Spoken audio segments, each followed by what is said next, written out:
हुई वस्तु कुछ है या मूर्ति कुछ है?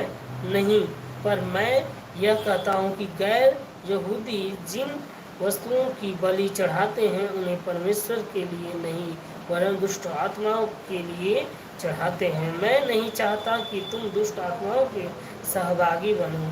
तुम प्रभु के कटोरे और दुष्ट आत्माओं के कटोरे दोनों में से नहीं पी सकते। तुम प्रभु की मेज और दुष्ट आत्माओं की मेज दोनों के सहभागी नहीं हो सकते। क्या हम प्रभु के क्रोध को भड़काते हैं? क्या हम उससे अधिक शक्तिशाली हैं? इसमें प्रभु यीशु जी कह रहे हैं कि मूर्ति पूजा से आप लोग भागो, क्योंकि जो मूर्ति पूजा में जो बलि चढ़ता है, मूर्ति पूजा में जो बलि चढ़ता है, क्या उस बलि में आप लोग शामिल होंगे? तो एक नाव पर दो सवारी नहीं हो सकती, क्योंकि हमारे मार्ग और मूर्ति पूजा के मार्ग से अलग है।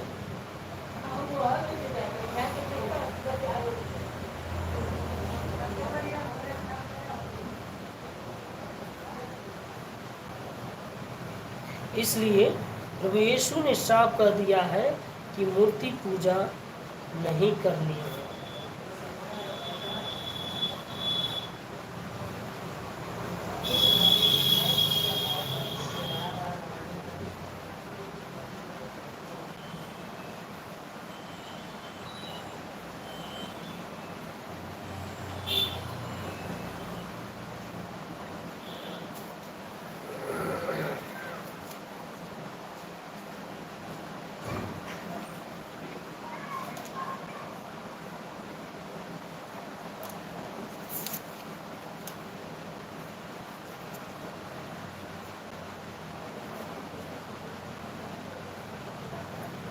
आइए 1 कुरिन्थी 8 अध्याय 1 से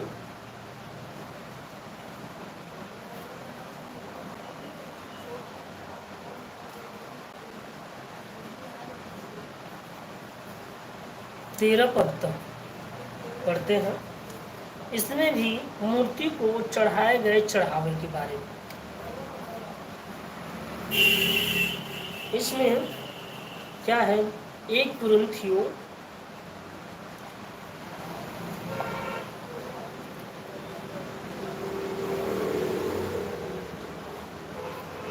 मूर्तियों को चढ़ाए गए चढ़ावे, मूर्तियों के लिए बलि की वह वस्तुएं के विषय में हम जानते हैं कि हम सबको ज्ञान है। ज्ञान घमंडी बनाता है, परंतु प्रेम से उन्नति होती है। यदि कोई समझे कि मैं कुछ जानता हूँ तो जैसा जानना चाहिए उसने वैसा अब तक नहीं जाना। प्रभु परमेश्वर से प्रेम करता है तो परमेश्वर उसे जानता है। अतः मूर्तियों के सामने बलि की गई वस्तुएं के खाने के विषय में हम जानते हैं कि संसार में मूर्ति का कोई महत्व नहीं और एक को छोड़कर कोई परमेश्वर नहीं। यद्यपि आकाश और पृथ्वी की तथा कथित बहुत से देवता हैं, जैसे कि बहुत से देवता और प्रभु हैं, फिर भी हमारे लिए तो एक ही मसीह है, अर्थात पिता, जिसकी ओर से सब कुछ है और उसके लिए हम भी हैं।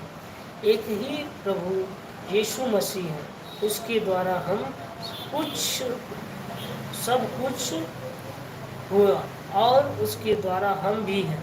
परंतु सब मनुष्यों को यह ज्ञान नहीं है, पर कुछ लोग मूर्ति की संपर्क में रहने के कारण अब तक बलि की वस्तुएं ऐसे खाते हैं मानो सचमुच मूर्ति के सामने बलि की गई हो और उनका विवेक निर्बल होने के कारण अशुद्ध हो जाता है। परंतु भोजन हमें परमेश्वर के निकट नहीं पहुंचाता। यदि हम न खाएं तो हमारी कुछ गति नहीं, और यदि खाए तो हमारी कुछ बढ़ती नहीं।